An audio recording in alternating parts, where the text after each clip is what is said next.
Dahil sa napabayaang lighter, bahay sa Aringay, La Union nasunog. Balitang tinutukan ni Russell Simorio.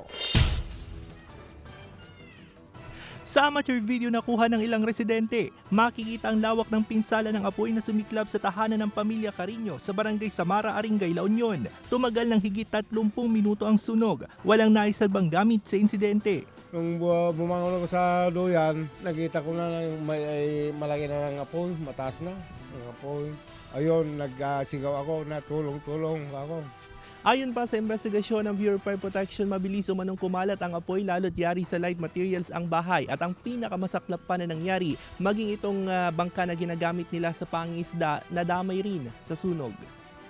Ayon sa otoridad, posibleng pinaglaro ang lighter ang sanhi ng sunog. Wala raw nakitang problema sa electrical wirings ng bahay. Meron na kaming nakuhang details na may yung bata daw may naglalaro daw ng lighter doon sa loob ng bahay nila. Hindi pa matukoy ang kabuang halaga ng danyos ng sunog. Brief lang na tira sa akin, wala na.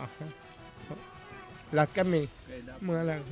Gusto ko lang po na kung pwede, kung yung mga kwan, gusto namin na tulungan na kami po na wala kaming pambili ng gamit namin sa bahay.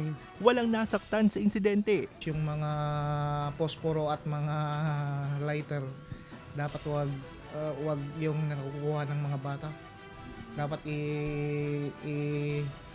itago sa mataas na lugar yung hindi makikita ng mga bata. Mula sa La Union, kasama si Jing Dakanay, ako si Russell Simorio, naghahatid ng Balitang Amyanan.